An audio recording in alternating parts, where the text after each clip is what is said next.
लेती है माई बहन तो सब धीरे धीरे नु देखें तिरछे तिरछे देखते हैं ना कि यू कैसी कौन है बे। कई बार तो हम ही अचंभित रह जाते हैं। मैंने कहा बेटा थोड़ा सा इसने उघाड़, जब बेरा चलेगा कौन सी आ। तो ऐसे ही मुख से ही पता चलता है सुंदरता का। तो भगवान ने मुख तो ऐसा दे दिया, शरीर भगवान ने अपना दे दिया पूरा स्वरूप। अब उसको लग रहा है हाथ सुंदर है, पैर सुंदर है, आभूषण सुंदर है, कटिवस्त्र सुंदर है, उत्तरीय सुंदर है, सब बड़े सुंदर सुंदर देख रहा। अपना मुंह अपने आप को ही नहीं दिखता,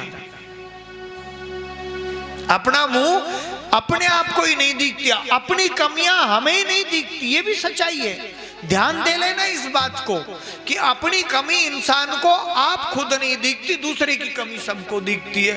तो दूसरे का मुंह तो दूसरे को ही दिखेगा ना, अपना मुंह तो अपने को ही दिखता है।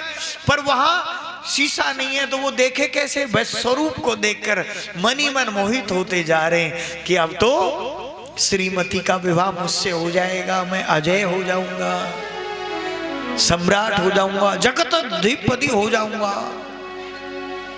कैलाश विष्णु के बराबर हो जाऊंगा मैं। ऐसा धीरे धीरे संयोग बनता गया। तो वहां स्वयंवर में पहुंच जाते हैं।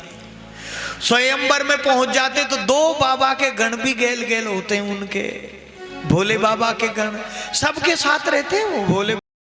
अमरनाथ गंगे काशी विश्वनाथ गंगे, काशी अमरनाथ गंगे, काशी विश्वनाथ गंगे, काशी अमरनाथ गंगे, हर हर महादेव शंभो, काशी विश्वनाथ गंगे। गाइए सभी ताली सेवा करते हुए। काशी विश्वनाथ गंगे, काशी अमरनाथ गंगे, काशी विश्वनाथ गंगे, काशी अमरनाथ गंगे,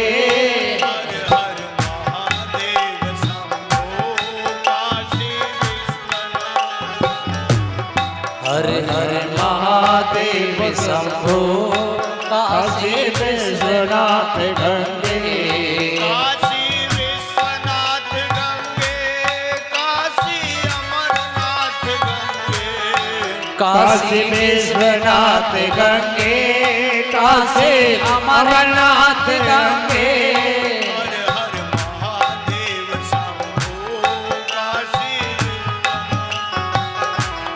हर हर महादेव शंभो, काशी विश्वनाथ गंगे, हर हर महादेव शंभो,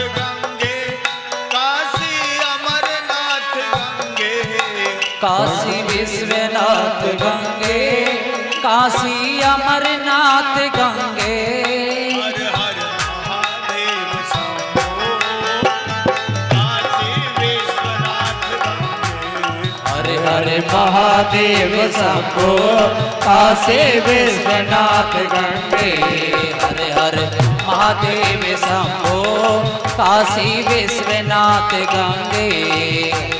महादेव शंभो, काशी विश्वनाथ गंगे, काशी विश्वनाथ गंगे, काशी अमरनाथ गंगे, काशी विश्वनाथ गंगे, काशी अमरनाथ गंगे, ओ काशी अमरनाथ गंगे, काशी अमरनाथ गंगे, ओ काशी विश्वनाथ गंगे, काशी विश्वनाथ गंगे, ओ हर हर महादेव शंभो, काशी विश्वनाथ गंगे, हर हर महादेव शंभो, काशी विश्वनाथ गंगे। ओम नमः शिवाय, ओम नमः शिवाय, नमः शिवाय, ओम नमः शिवाय, नमः शिवाय, ओम नमः शिवाय, नमः शिवाय, ओम नमः शिवाय, नमः शिवाय, ओम नमः शिवाय, नमः शिवाय, ओम नमः शिवाय, नमः शिवाय, ओम नमः शिवाय, ओम नमः शिवाय, ओम नमः शिवाय, नमः शिवाय, ओम नमः शिवाय, नमः शिवाय, ओम नमः शिवाय, अजी नमः शिवाय, ओम नमः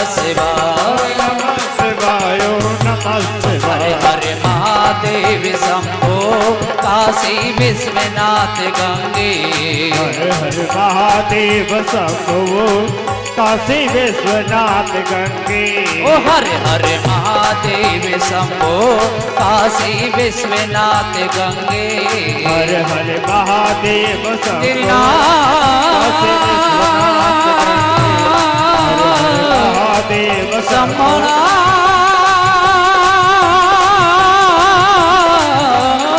काशी विश्वनाथ भोले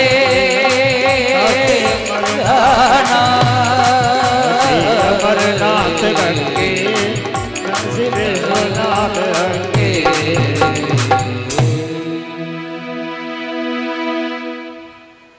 काशी विश्वनाथ सरकार की जय महायोगी गुरु गोरक्षनाथ जी महाराज की जय सिद्ध साईं बाबा मस्तनाथ जी महाराज की जय सिद्ध बाबा कुरकन्नाथ जी महाराज की जय सिद्ध बाबा जयमलनाथ जी महाराज की जय सिद्ध बाबा मंगलनाथ जी महाराज की जय सिद्ध बाबा पालीनाथ जी महाराज की जय सिद्ध बाबा सौरामनाथ जी महाराज की जय सिद्ध बाबा सूरजनाथ जी महाराज की जय सिद्ध बाबा आजादनाथ जी महाराज की जय सिद्ध बाबा दलेरनाथ जी महाराज की जय सिद्ध बाबा गंगागिरी जी महाराज की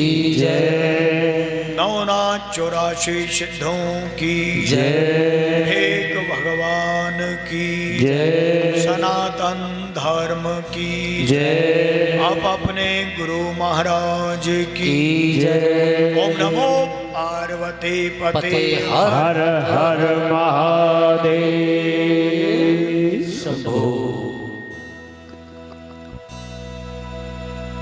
आज पंचम दिवस की कथा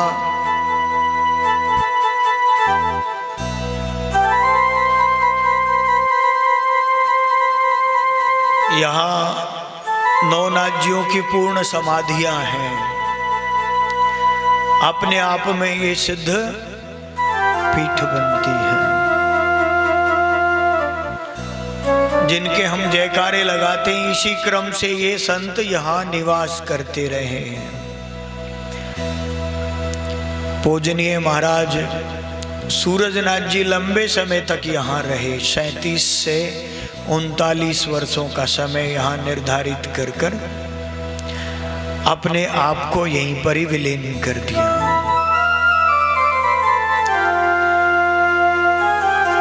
जो संत होते हैं वो अपने जीवन को परमार्थ में ही लगा देते हैं।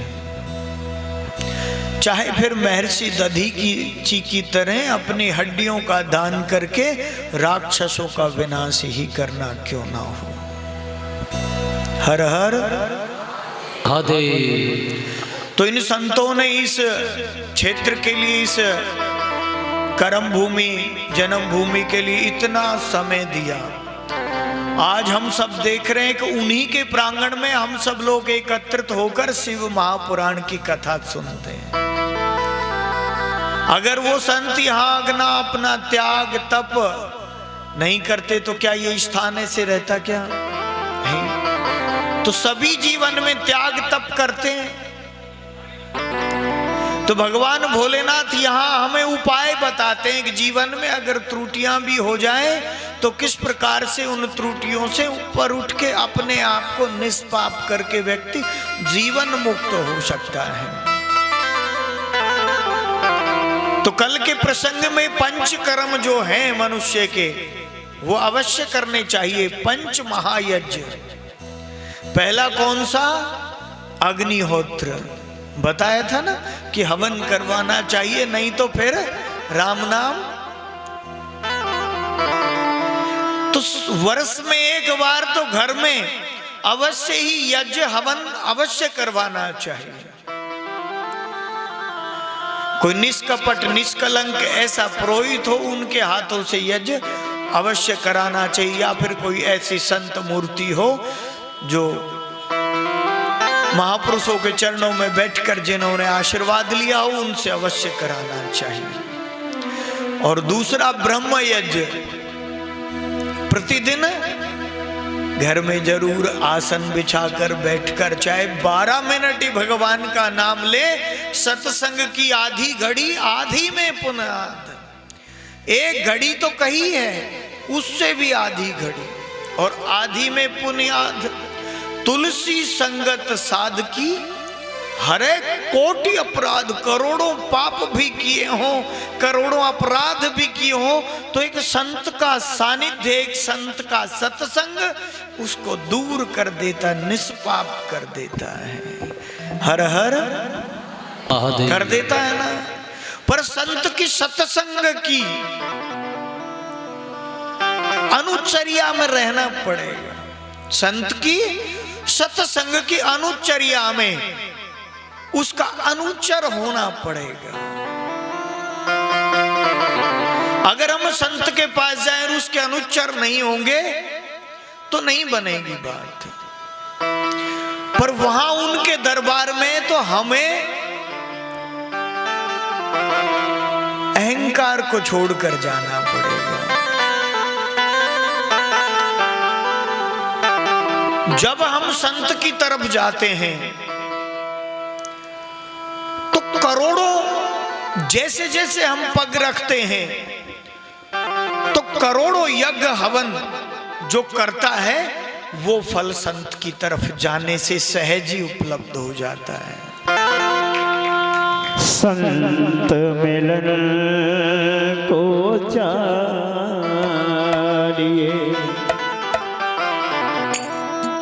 तज माया अभिमान,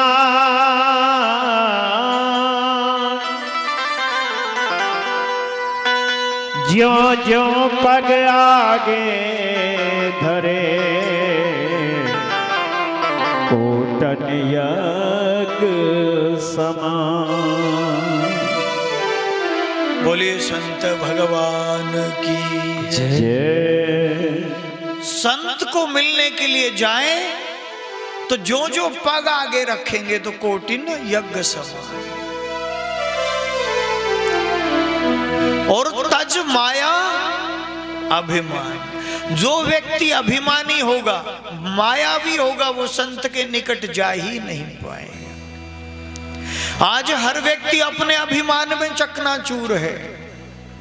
हर किसी का अपना अभिमान है, अपनी माया में ही अपने आप को विलीन किए बैठा, इसलिए तो निष्पाप नहीं हो पाता।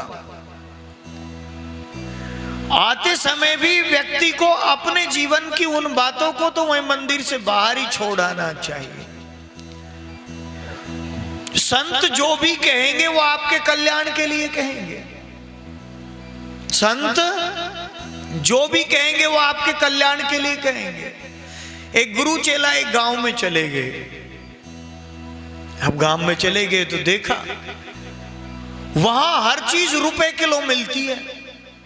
बादाम भी रुपए किलो, घी भी रुपए किलो, सब्जी भी रुपए किलो, सब कुछ टका सेर मिल रहा है वहां। तो गुरुजी ने कहा,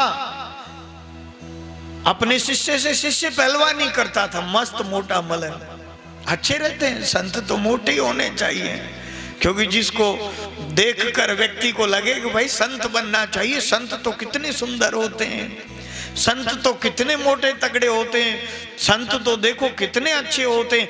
तो तब जब सबको लगेगा तो फिर सभी संत बन जाएंगे। नारद जी ने बहुत सारे संत बनाए। अब आगे कथा प्रसंग में आएगी। दक्ष प्रजापति के कितने पुत्रों को नारद जी ने संत बना दिया। जिसको आते ज्ञान फूंक जाते, गुरु मंत्र देते, नमः शिवाय, सब घर छोड़ छाड़ के और जंगलों में नमः शिवाय करते। कौन इस पाप की दुनिया के साथ जिएगा बताओ।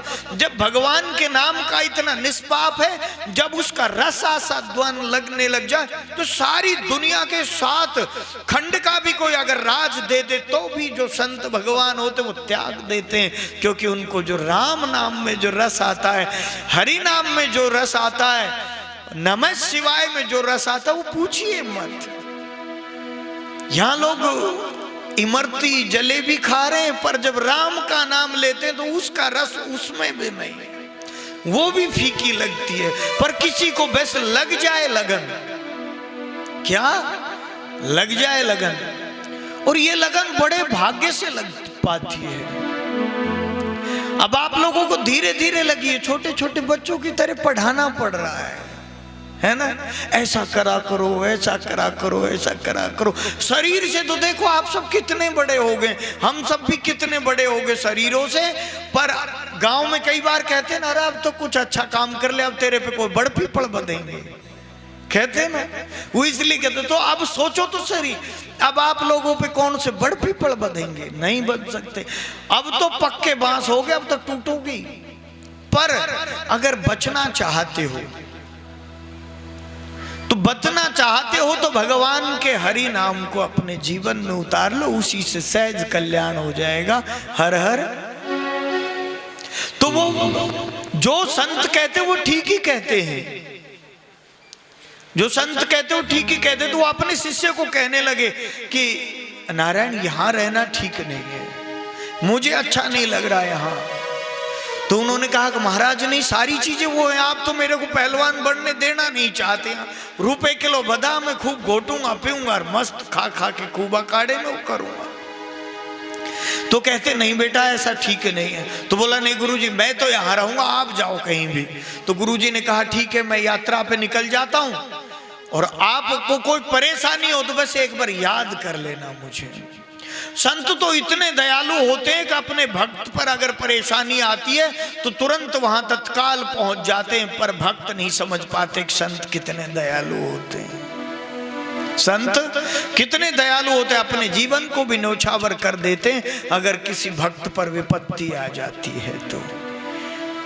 क्योंकि संत भगवान है, होते ही इस प्रकार से, उनका हृदय ऐसा हो। संत हृदय नवनीत समाना, मक्खन जैसा हृदय होता है। देखो मक्खन को कहीं से पकड़ लो गोल मटोल हो जाता है ना। इसलिए संत थोड़ी देर में आपके लिए कठोर वचन बोल रहे हैं और थोड़ी देर में इतने निर्मल, आइए भाई उरान थोड़ा सा काम करते। अभी तो बाबा जी गुस्से में था, अभी बड़े प्रेम से बोल रहे हैं। संत इतने, क्योंकि वो अपने हृदय में कुछ रखते ही नहीं, नवनीत करते हैं ना, वो बिल्कुल भगवान को प्रिय नहीं है। जो छल कपट करते हैं, मन में कुछ वाणी में कुछ, बोलते कुछ करते कुछ, जिनका मनसा वाचा कर्मणा एक जैसा नहीं होता, वो भगवान की कृपा के पात्र भी नहीं होते। भगवान तो चाहते हैं कि मुझे तो निर्मल चाहिए, जिसके भीतर कोई मल ना हो, कोई अशुद्धि ना हो, कोई छल कपट ना हो, वो ही उत्तम है, और वो मुझे अति प्रिय है। तो संतों को भगवान प्रिय है और भगवान को संत प्रिय है, और संतों को जिनका हृदय निर्मल होता वो अति प्रिय है। अब यहां सब निर्मल होकर ही तो कथा में बैठ रहे हैं ना, कि कुछ सुनेंगे, भगवान की कथा से जीवन में उन्नति होगी, घर परिवार में सुख और समृद्धि होगी। पर अगर ऐसा ना भी हो तो हृदय तो पवित्र होगा ही। ये तो है ही, सकल और अकल दोनों चीजें मिलती हैं भगवान के उससे। सकल ये जो प्रकृति की भोगने की चीजें भी भगवान का भजन करने से मिलती हैं, और अकल, अकल मतलब वो अविनाशी,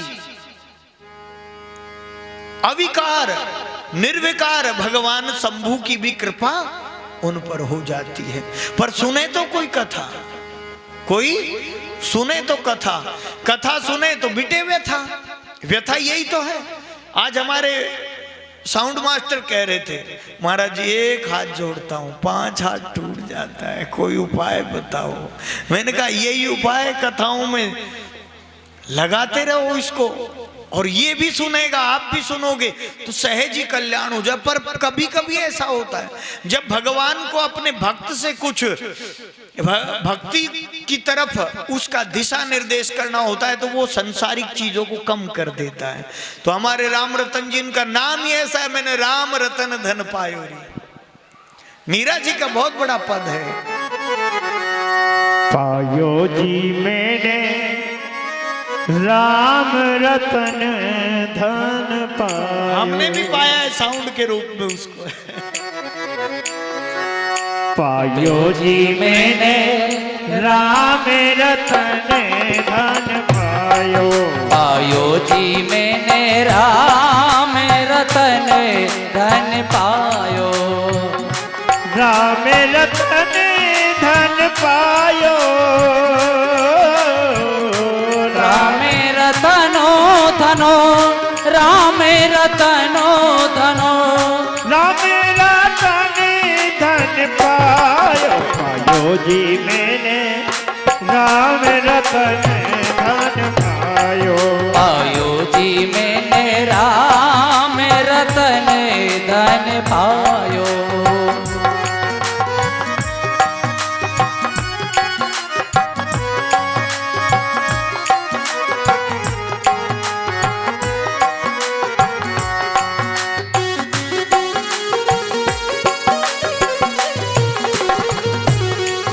और वस्तु अमोलक दी मेरे सतगुर कर कृपा अपनायो। वस्तु अमोलक दी मारो सतगुरु कृपा कर अपनायो। वस्तु अमोलक दी मेरे सतगुर कृपा कर अपनायो। पायो जी मैंने राम रतन धन पायो। पायो जी मैंने राम रतन धन पायो। हरि बोल।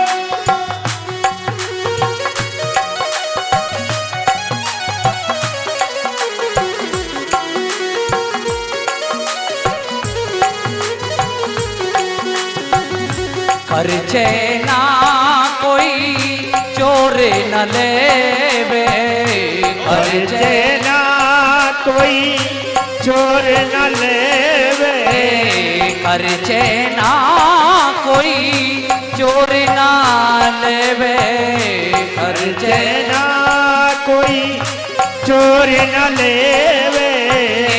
दिन दिन बढ़ाते सबायो। पायो जी मैंने राम रतन धन पायो। पायो जी मैंने राम रतन धन पायो।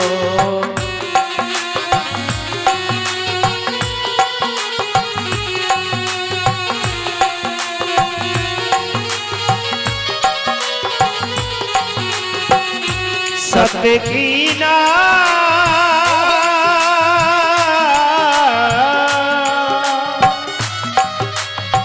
सत्य ना विखवतिया सतगुर कृपा कर अपनायो। पायो जी मैंने राम रतन धन पायो। पायो जी मैंने राम रतन धन पायो।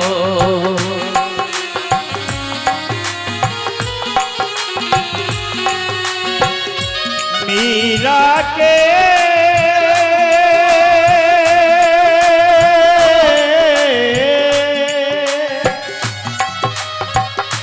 मीरा के प्रभु गिरधर नागर।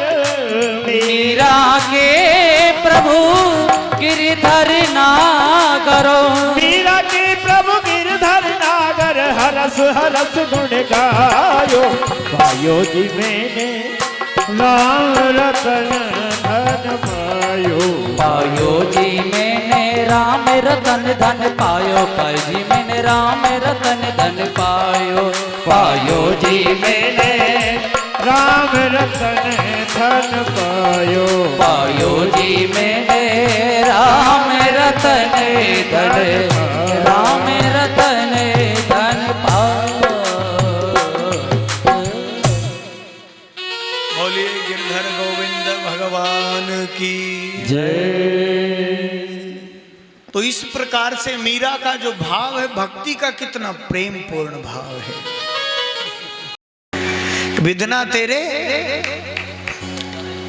हाँ तो विधना के लेख हैं, किसी से टारे नहीं, टारे जाते हैं।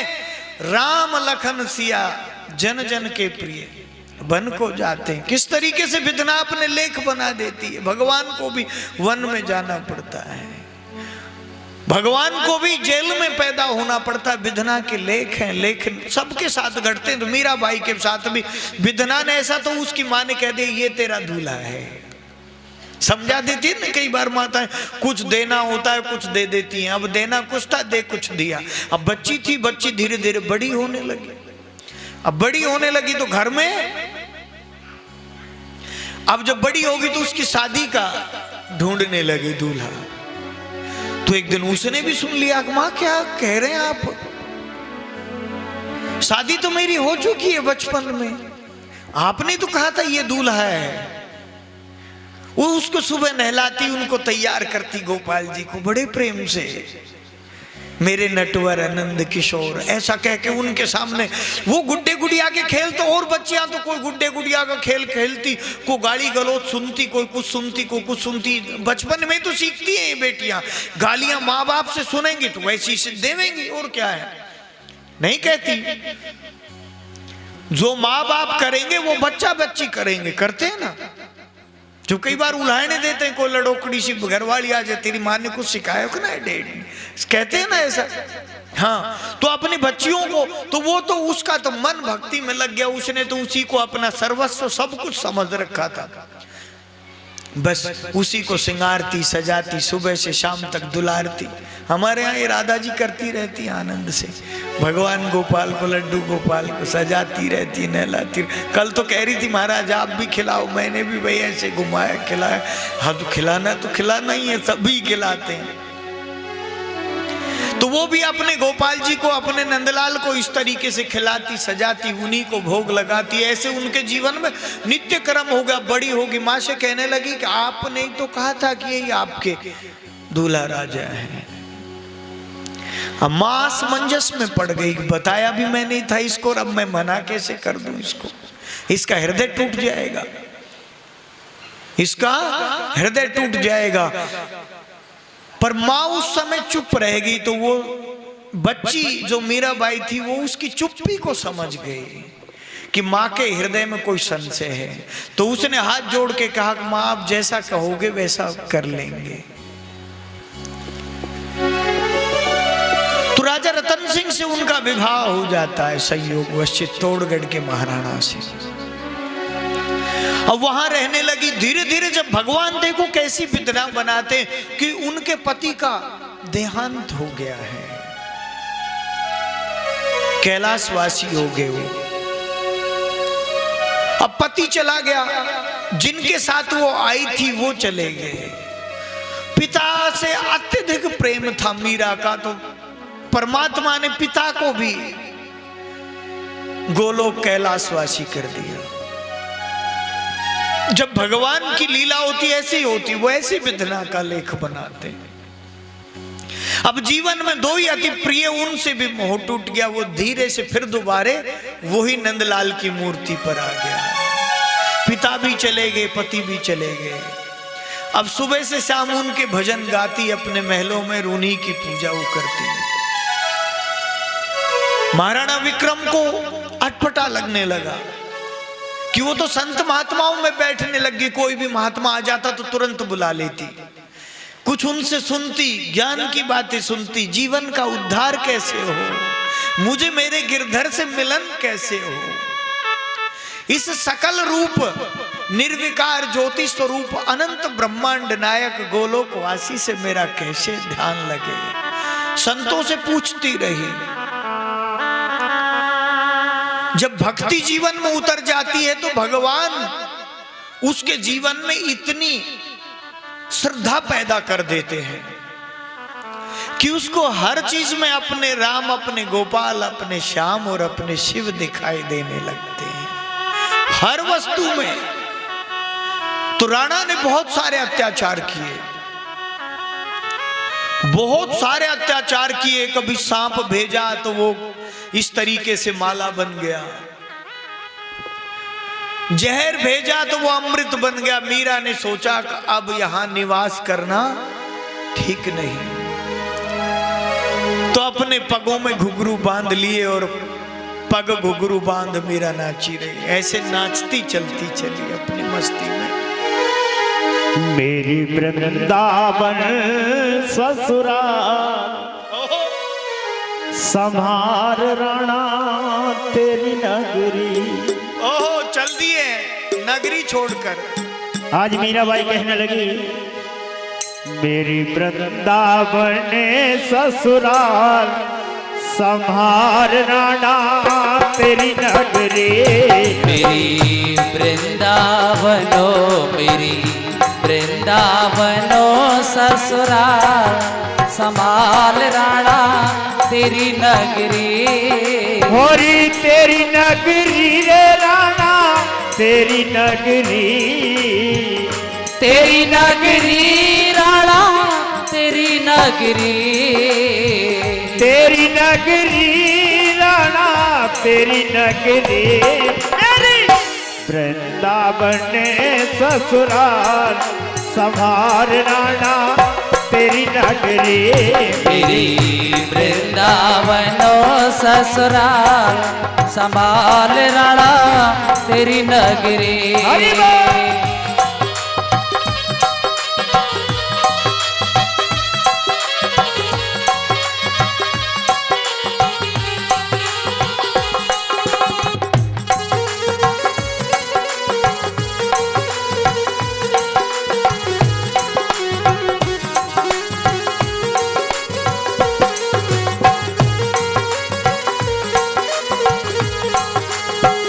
सुख वैभव सब तो तुम बारक। सुख वैभव सब तो तू मुबारक हो। मेरे लिए है ये हानिकारक। मेरे लिए है सब हानिकारक हो। सुख वैभव सब तो तुम बारक। मेरे लिए है ये सब हानिकारक। मोए भावना तेरा द्वार संभार राणा तेरी नगरी। तेरी वृंदावनो ससुराल संभाल राणा तेरी नगरी। तेरी वृंदावन ससुराल संभार राणा तेरी नगरी।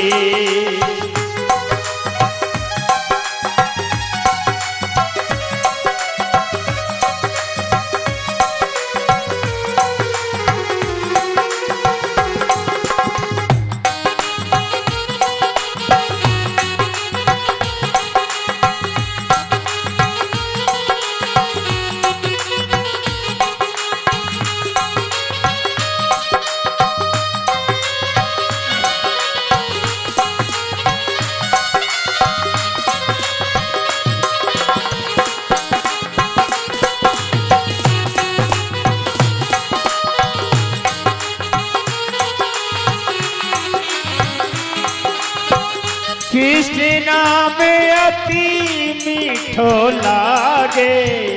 कृष्ण नाम अति मीठो लागे। दुनिया को सब ठीको लागे। दुनिया को सुख ही को लागे।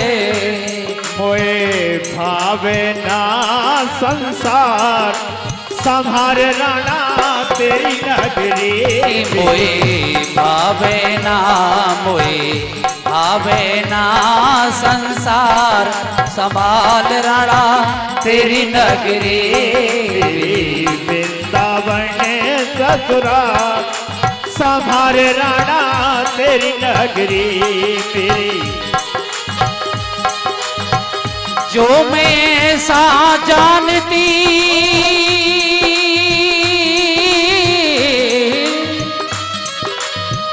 जो मैं सा जानती प्रीत किए दुख होए। नगरे ढिंडोरा पीटती प्रीत ना करियो को।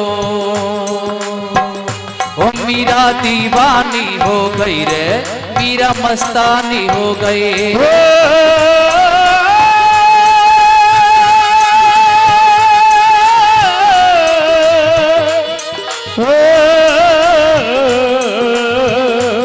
मेरी वृंदावन ससुराल संभार राणा तेरी नगरी। नगरी। मेरी वृंदावनो ससुराल संभाल राणा तेरी नगरी। और कड़च तोड़ छोड़ मैं जाऊंगी, कड़ी तोड़ो छोड़ मैं जाऊंगी। कुंज गलिन में श्याम श्याम गाऊंगी, कुंज गलीनों में श्याम श्याम गाऊंगी। जहाँ भगतन की भरमार हरि बोल। मार राणा तेरी नगरी। मेरी वृंदावनो ससुराल संभाल राणा तेरी नगरी। और तेरी नगरी रे राणा तेरी नगरी। हाँ तेरी नगरी ओ राणा तेरी नगरी। तेरी नगरी रे राणा तेरी नगरी। हाँ तेरी नगरी ओ राणा तेरी नगरी। वृंदावन ससुराल संभाल राणा तेरी नगरी। मेरी वृंदावनो ससुराल संभाल राणा तेरी नगरी। ओ संभाल राणा तेरी नगरी।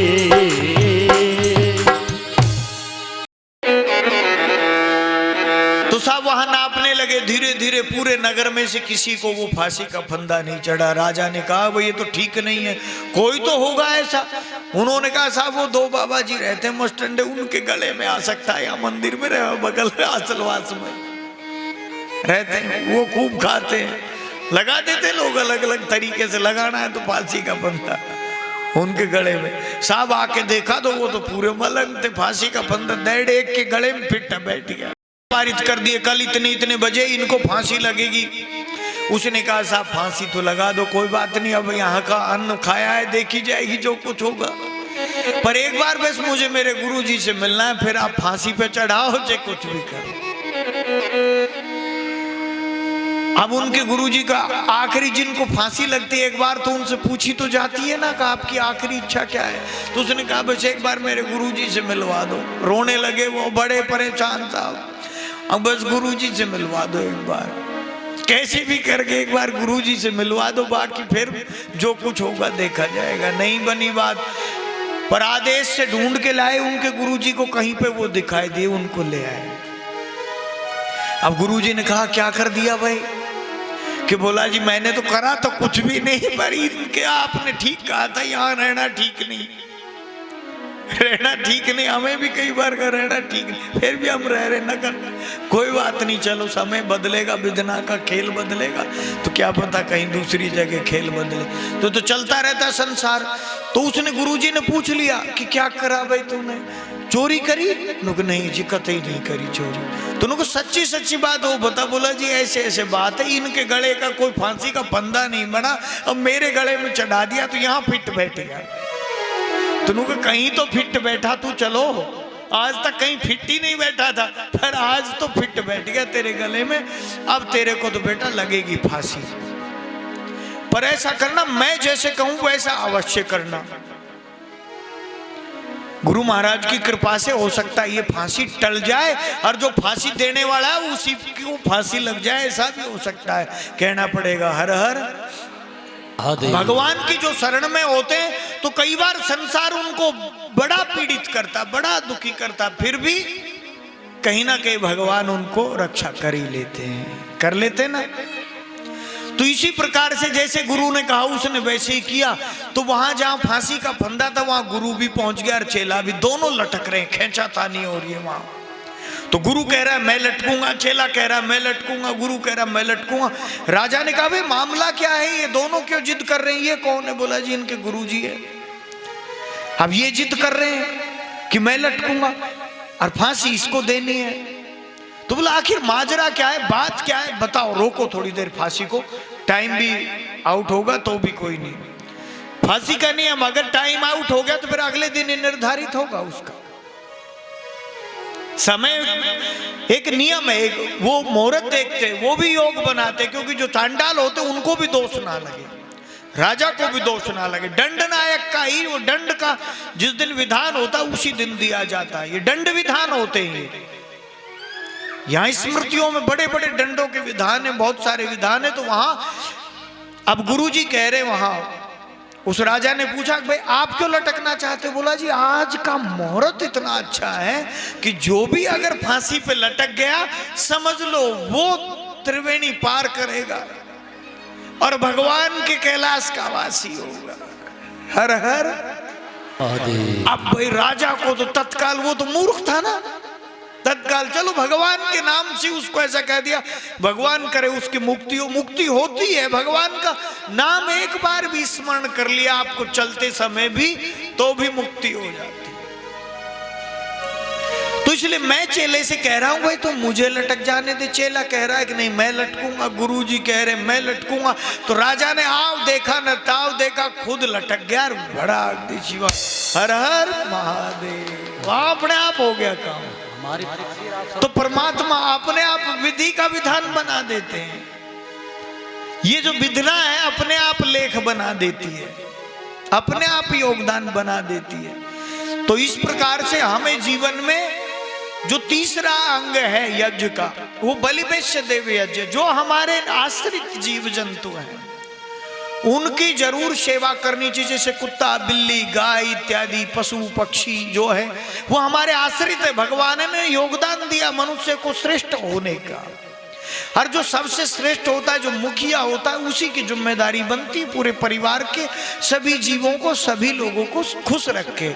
चाहे फिर अपना ही बलिदान क्यों ना देना पड़े, चाहे अपना खुद कम खाना पड़े, पर परिवार के और सदस्यों का बहुत ध्यान रखना पड़ता है, मुखिया को रखना पड़ता है ना। तो भगवान ने जितने भी जीव चराचर योनि में जो आते हैं उनमें सबसे श्रेष्ठ मानव योनि को बताया है।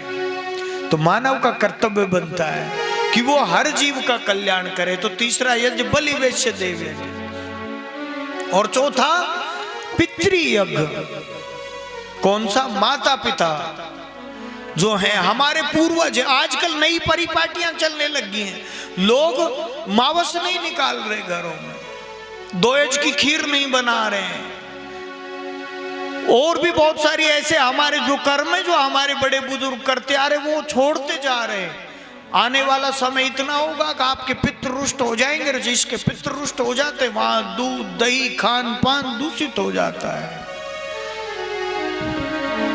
वर्ण संकर आ जाते वहां। बालक बालिकाएं अलग अलग प्रकार से इस तरीके के संबंध बनाकर विवाह कर लेते अनेकों जातियों में।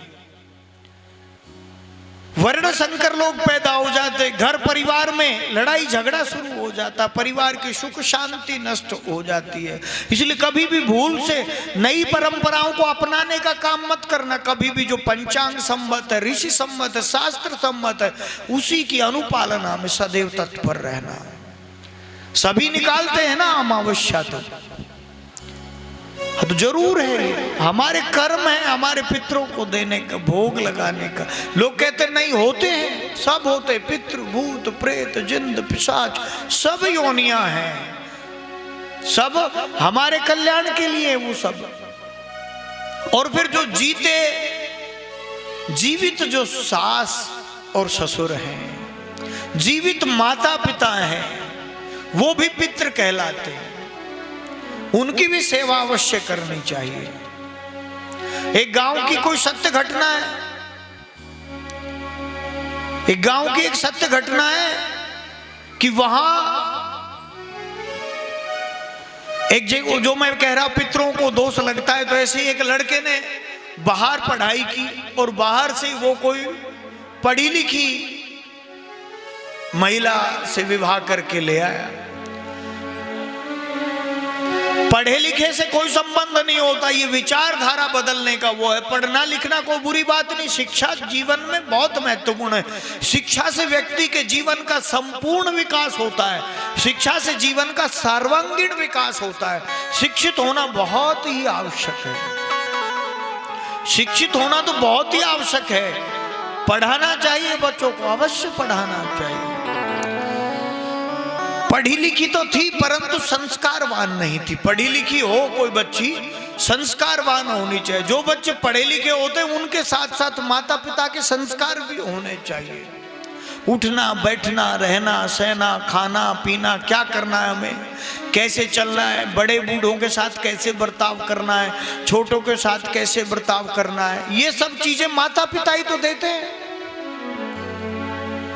माता पिता ही देते हैं ना।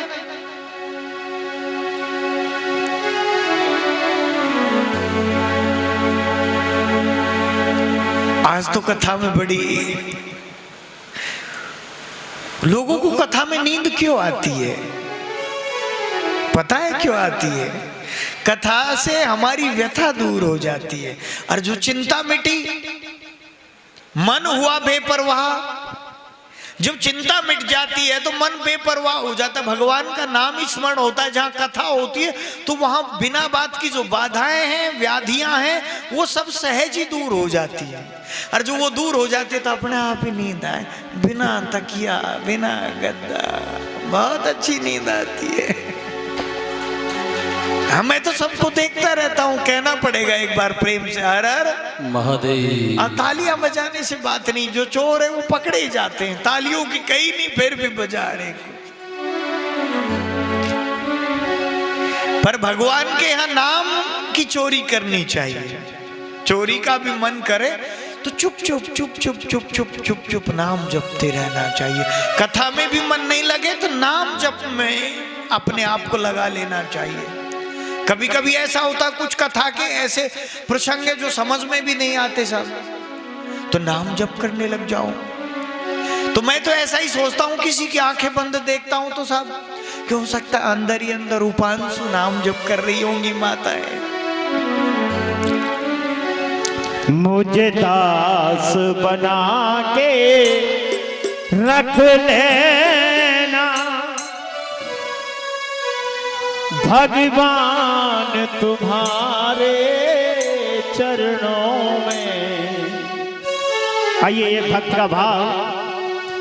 मुझे दास बना के रख लेना भगवान तुम्हारे चरणों में।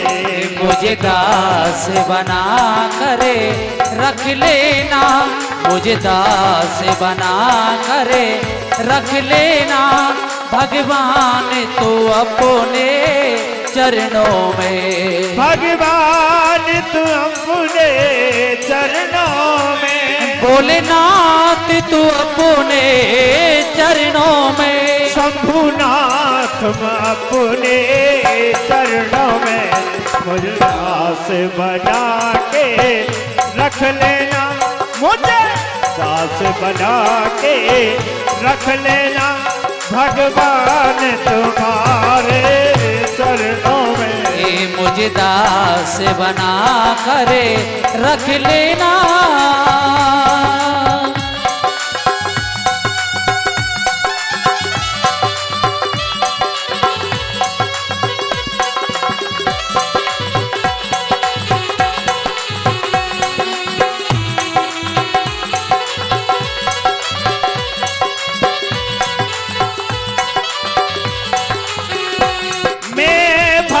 बुरा हूँ तेरा, मैं भला बुरा हूँ तेरा। मैं भला बुरा हूँ तेरा। मैं भला बुरा हूँ तेरा। तेरे द्वार पे डाले हूँ डेरा। तेरे द्वार पे डाला हूँ डेरा। मुझे चाकर समझ के रख लेना, मुझे चाकर समझ के रख लेना भगवान तुम्हारे चरणों में। मुझे दास बना करे रख लेना भगवान तो अपने चरणों में। मुझे दास बना के रख लेना भगवान तुम्हारे चरणों में। मुझे दास बना करे रख लेना।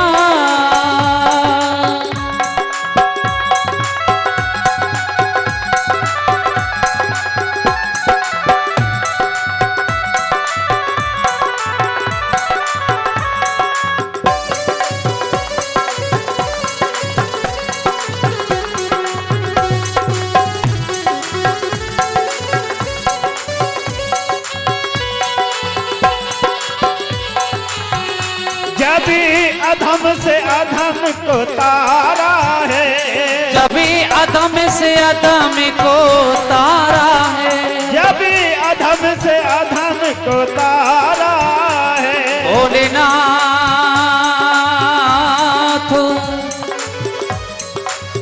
ऐसे नहीं हमें चाहनहार, आज तुम्हें कल और कुछ चाहे, फेंक दे आँख निकास दो जो, और लखें तुझे को लगाए।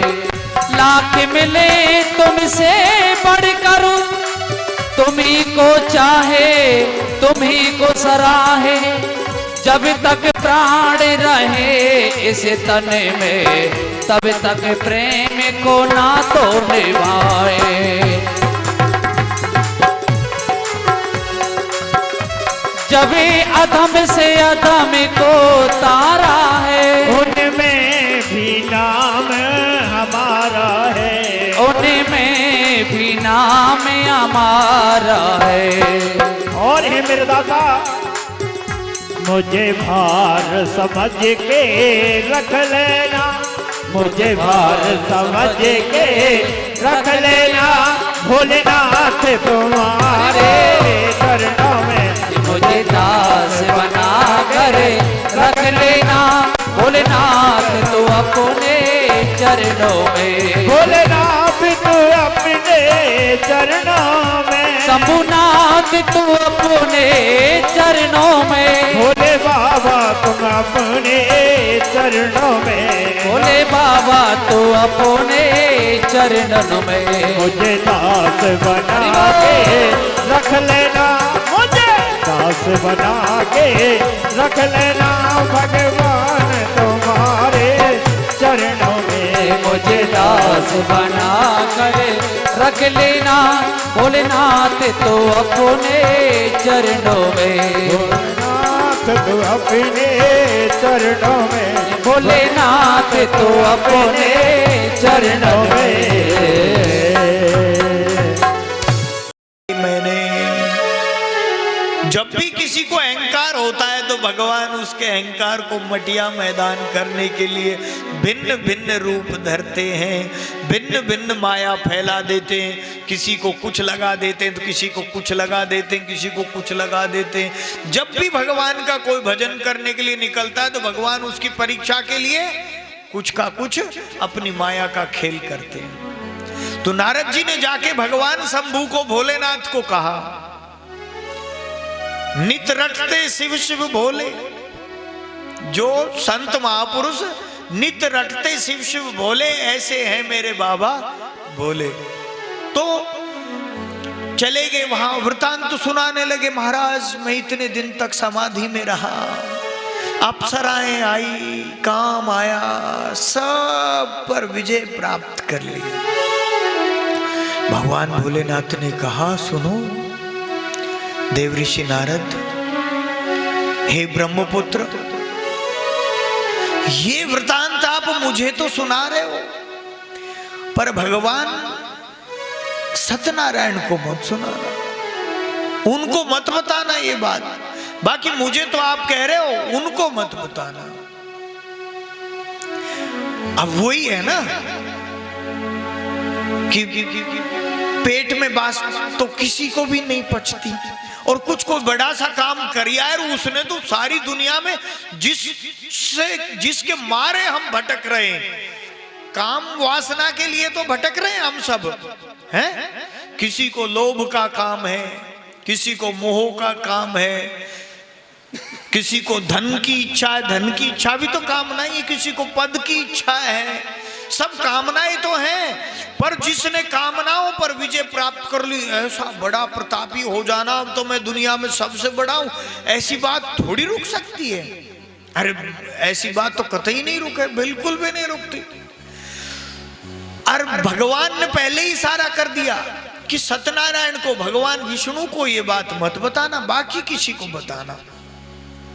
पर नहीं रुके, ब्रह्मा जी के पास गए तो ब्रह्मा जी को भी वृतांत बताया, पिताश्री इस प्रकार से मेरा वर्णन बताते हुए पूरा। बोला किस किस को बताया आपने?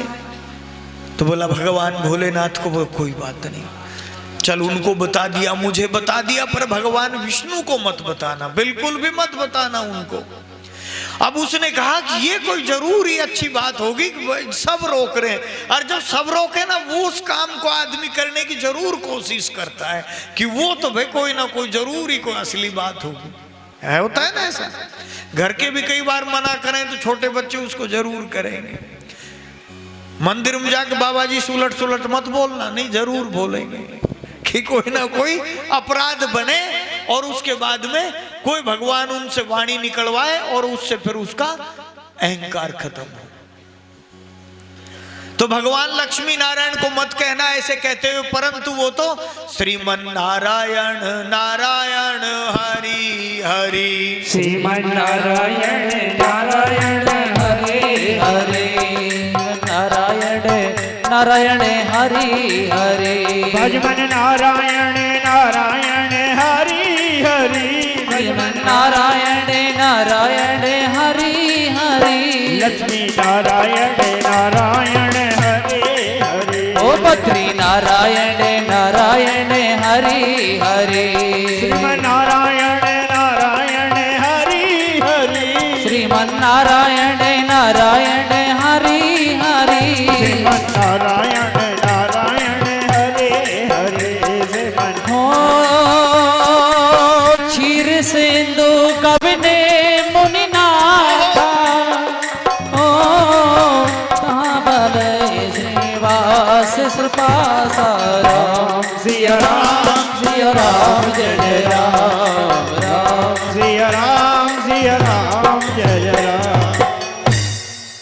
बोली लक्ष्मी नारायण भगवान की जय। तो देवऋषि नारद श्रीमन नारायण नारायण नारायण नारायण हरि हरि करते हुए भगवान के पास पहुंच जाते हैं। क्षीर सागर में भगवान आनंद से लेटे हुए, पर नारद जी को दूर से आते हुए देखकर भगवान खड़े हो जाते हैं। हमारे यहाँ भी एक नेता है, जब भी किसी की बड़ाई करते हैं तो उसको तड़ी पहाड़ी कर देते। नहीं देखा ऐसे नेता? सरकार की बड़ाई करी थी पिछली बार, प्रधान मुख्यमंत्री बदल दिया, समझ लीजिए ये बड़ाई करी इसने, तो भगवान ने उठ के उनको गले लगाया। तो समझ लीजिए भगवान कोई ना कोई लीला रचने वाले। अब नारद जी को तो साफ स्वाभाविक घमंड हो गया कि भगवान निरंतर जब मैं आता था तो बैठे रहते थे, आज तो भगवान ने मुझे गले लगाया। कुछ ना कुछ भाई भगवान को पता चल गया कि मैंने काम पर विजय प्राप्त कर ली है। तो समझ लीजिए जब भगवान आपको कुछ ज्यादा देने लगे तो समझ लीजिए नहीं संभाल पाए तो भगवान उसको ऐसे मिटाएंगे कि तुम्हें पता ही नहीं चलेगा। इसलिए कुछ अच्छा होने लगे जीवन में तो भगवान की कृपा समझना और ऊंचा चढ़ के नहीं देखना चाहिए, नहीं भगवान उसको सहज गिरा देते हैं। तो नारद जी को खड़े होके प्रणाम कराने की बजाय गले लगाया है नारद जी को। अब नारद जी को लगा कि भाई मैंने तो काम विजय किए, और नारद जी से कहने लगे कि देवऋषि नारद दिखाई नहीं दिए, बहुत दिन तक कहाँ थे। अब जब ऐसे कहा तो तुरंत ही बात कहने का मन करता है, नहीं करते? कई बार किसी के घर पहुंचते वो पूछे साहब दिखाई नहीं दे रहे आजकल, कई दिनों से कहाँ हो, तो तुरंत ही बताने का मन करता है कि वहाँ थे, इतने दिन भाई बिजी हैं, थोड़ा पैसा डेली कमा रहे हैं, ये कर रहे हैं वो कर रहे हैं। कहता है ना आप अपनी बात तो सब बताते हैं जो करता है वो। तो नारद जी ने बताया कि भगवान वृत्तांत सुनाने लगे, अपना वर्णन बताया, और वर्णन बताकर उसके बाद में नारद जी थोड़े से अकड़ते थोड़े चलने लगे वापसी। श्रीमन नारायण नारायण कहते नारायण ने अपनी लीला रची वहां पर। तुरंत 100 योजन का एक राज्य नगर निर्माण किया है भगवान नरहरि नारायण ने। नर हरि नारायण नर्मदेश्वर, जो नर का मद दूर कर दे, ऐसे भगवान नारायण है। तो जिस भगत को अहंकार हो जाता है, नारायण के सबसे प्रिय भगत है देवऋषि नारद, पर अब भगत को अहंकार आ गया तो उसका कल्याण करना जरूरी है ना? नहीं, भगत का कल्याण करना बहुत ही आवश्यक है, क्योंकि जिम्मेदारी भगत की भगवान पर होती है। तो भगवान नारायण पर जिम्मेदारी है। तो उन्होंने एक उस नगर के राजा बनाए शीलनिधि, उनकी एक सुंदर सी नव युवती कन्या जिसका नाम श्रीमती है, और ऐसी नगर व्यचना की है कि देखते किसी का भी मोहित हो, इतना सुंदर नगर बनाया है। अब घूमते घामते नारद उस नगर में गए तो राजा से मिले शील निधि से। तो शील निधि ने कहा कि देवऋषि नारद, आप ज्योतिष के महाज्ञानी हैं, मेरी पुत्री श्रीमती का आप हस्त देखें और उसके लिए कोई उत्तम वर का चयन करना है। तो नारद जी देखते हैं उसकी रेखाओं को कि इसका जो भी कोई पति होगा वो संसार में अजय रहेगा। क्या? संसार में अजय रहेगा, सारे संसार का अकेला स्वामी होगा। ऐसा वर्णन देखकर नारद जी के मन में लोभ आ गया। आ ही जाता है सब, कौन नहीं चाहता कि मैं सारे संसार का एक ही सम्राट हो जाऊं, सब चाहते हैं ना। पर केवल जो भगवान का निराला भक्त होता है, कोई संत होता है, वो कहता है कि संसार का राज भी तो मुझे नहीं चाहिए, पर बस आपके चरणों में महाराज जगह दे दो, इतना सा काम कर दो। जो भगत के मन में भाव होते हैं, ने सभी कामनाओं के चक्कर में लगे हुए हैं, केवल भगत ही चाहता है ऐसा। तो अब नारद जी के मन में धीरे धीरे क्या लड्डू फूटने लगे हैं। तो नारद जी कहने लगे कि भाई मेरा तो अति सुंदर रूप नहीं है, भगवान हरि नारायण का रूप बड़ा सुंदर है, चित चोर है, वो सबके मन को चुरा लेते हैं, इतने सुंदर है, इतने सुंदर है कि अगर वो थोड़ी देर के लिए मुझे वो रूप दे दे तो ये कन्या मेरा वर्ण कर लेगी, फिर मैं अजय सम्राट हो जाऊंगा सारी दुनिया का। ऐसे मन में भाव फूटने लगे। तो तुरंत ही भगवान तो तैयार बैठे ही थे, नारद जी आएंगे जरूर। अब उस समय भगवान ने अपना स्वरूप वानर का बना रखा है। अब सारी लीला कर रहे हैं भगवान भोलेनाथ। ब्रह्मा जी बता रहे कि इस तरीके से लीला करते हैं भगवान भोलेनाथ। भगत को खुद भी समझ में नहीं आता किस तरीके से भगवान लीला करते, नहीं आता समझ में। विधना के जब लेख समझ में नहीं आते, भगवान को भी जंगल जाना पड़ता है, तो हमें कैसे समझ में आ सकते हैं कि भगवान के लेख क्या है? आते हैं क्या? नहीं आते। तो भगवान के पास तत्काल पहुंचे कि भगवान मुझे आपका अति प्रिय सुंदर स्वरूप दे दीजिए, और अंदर ले गए। माता के सामने चर्चा नहीं कर रहे हैं और बात कर रहे हैं, महाराज इस प्रकार से ऐसे ऐसे वर्णन बता दिया पूरा, और सारी बातें भगवान ने कहा ठीक है बहुत अच्छी बात है, ये तो इससे बढ़िया तो हो ही नहीं सकता। तुम तो मेरे लिए अति प्रिय हो, संसार में जो भी प्रिय है उन सब में से आप अति प्रिय हो। दिल तो प्यारा है पर तू दिल से भी प्यारा है। नारद जी के मन में भाव फूट गए और उन्होंने जो स्वरूप भगवान ने दिया वो ले लिया। अब क्या है कि मुख तो वानर जैसा बना दिया, शरीर भगवान ने जो अपना स्वरूप था सुंदर वो दे दिया। अब हाथ से थोड़ी मुंह दिख सकता है, दिख सकता है क्या? नहीं दिखता ना, उसके लिए तो कोई शीशा चाहिए। अब देखो मुंह तो उसको लग रहा है कि बड़ा सुंदर, जब हाथ सुंदर सुंदर है तो मुंह भी सुंदर ही होगा। सबसे पहले किसी की सुंदरता को देखने के लिए क्या करते हैं बताओ? मुंह देखते हैं ना। जब कोई